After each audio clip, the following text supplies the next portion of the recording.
にちは、メイです。今回はオランジェ島の島主である私の家のレイアウトをお見せします。動画の流れとしては、初めに6部屋すべてご紹介した後、各部屋のスピードビルドをつけています。すべての部屋の作り方も見えちゃうので、ぜひ最後までご覧ください。それでは見てみましょう。私の自宅はこちらです。いらっしゃいませ。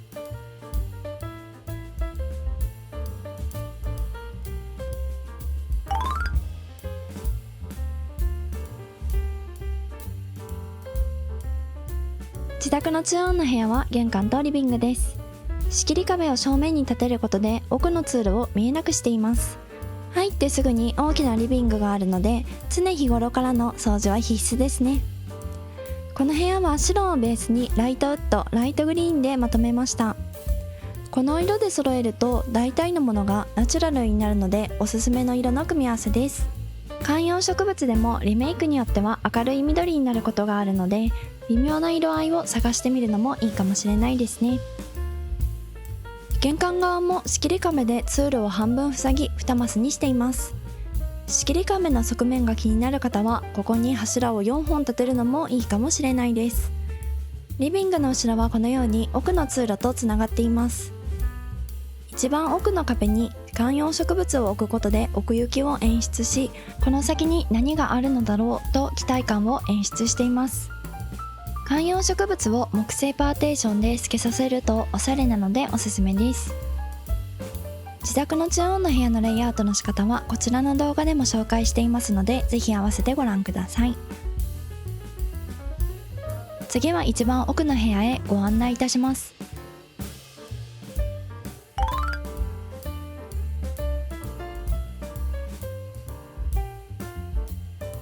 キッチンはかなりシンプルにダイニングテーブルと横並びキッチンがあるだけです。リビングと同様にライトウッド、ライトグリーン、白でまとめてあります。おしゃれポイントとしては2種類の椅子を対角線上に並べたことです。どちらかに寄せたりするのも可愛いのですが、この部屋自体がシンプルなので少しだけ遊んでいます。ナチュラルシリーズの家具に合わせるだけで簡単にナチュラルインテリアになりますね。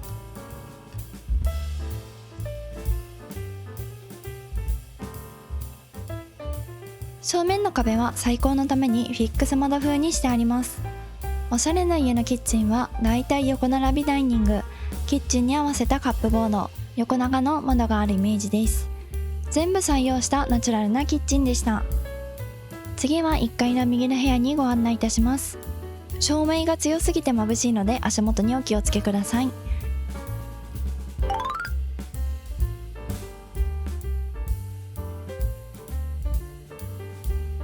右の部屋はランドリールーム兼脱衣所、そしてバスルームです。最近流行りのランドリールームを脱衣所と一緒にしています。あまり広さを取れないお家にもおすすめですね。冬はヒートショックが起きないようにオイルヒーターも完備しています。右が洗面用、左が乾燥用として洗濯機を分けています。乾燥できないものはここで中干しします。洗濯が終わったらアイロンの近くの台で洗濯物を畳んだりできるようにしています。ここの部屋もリビングとキッチンの部屋と同じ色で統一しています。一番右側の部屋なので、朝から昼にかけて日当たりも良く、出かける準備などもしやすくなっています。特に朝風呂する人にはぴったりな部屋になっています。開放感あふれる浴槽になっているので、海外の別荘のような感じも少し味わえます。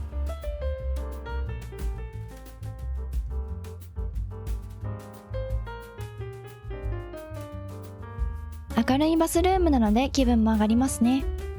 次は左の部屋にご案内いたします。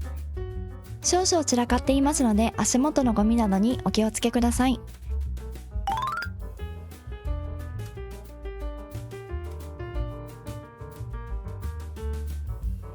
ガレージといえばインダストリアルなかっこいいインテリアになりがちですが、ここはかなりナチュラルにまとめてみました。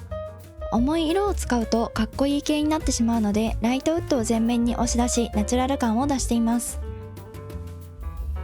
ただガレージっぽさを残したかったので、コンクリートの床にしたり、工作台や DIY 作業台などを採用しています。オランジェ島の時代設定としてはまだ自動車がない時代なので、これは島主の完全なる秘密の趣味です。もしこの秘密がバレてしまったらタヌ吉が黙っていないでしょうね。左側の部屋は正午を過ぎないと日が入ってこず、少し暗い部屋になっています。特に秋や冬はかなり暗い印象になるので、暖かい印象になるようなウッド系を多用するといいかと思います。次は2階へご案内いたします。階段が暗くなっていますので足元にお気をつけください。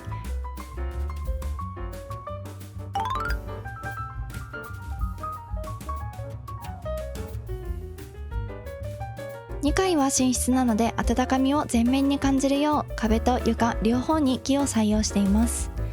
1日の3分の1を過ごす場所なのでこだわりたい場所ですね。ベッドも大きめに2人暮らしでも十分な大きさになっています。木材30個で作られていて島主お手製のベッドです。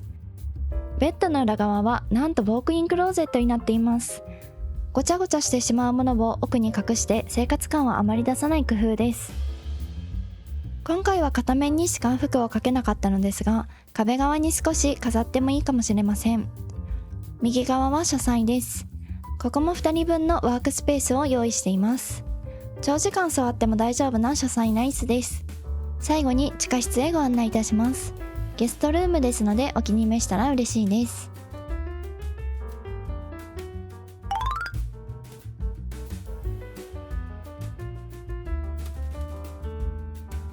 地下室はかなり深くまで掘り下げて一部を海とつながるようにしました。地下室は日の光がなかなか期待できない場所なので半地下にするか迷ったのですが、結局海を持ってきました。ゲストルームは今までのインテリアとは違い少しホテル風なエレガントなインテリアです。他の部屋と同じように白やライトグリーンを使っているのですが、ライトウッドを使わないだけでかなり印象が違いますね。そしてこの部屋は間接照明を使用しています。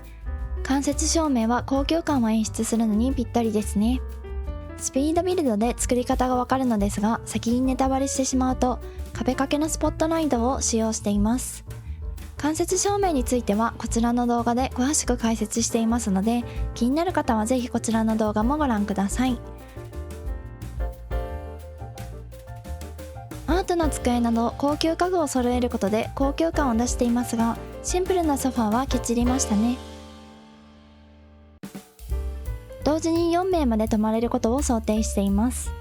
キッチンとダイニングなどが揃っているので島主と顔を合わせなくてもいいメリットがあります。島主とここの住民は人との距離感がバグっているので突然訪問されたりします。なので身の安全やプライバシーの保護のため施錠はしっかりとしてくださいね。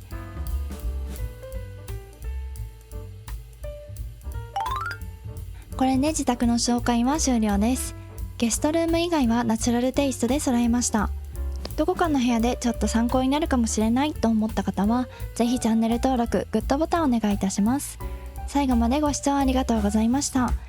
それでは気になるお部屋のスピードビルドをご覧ください。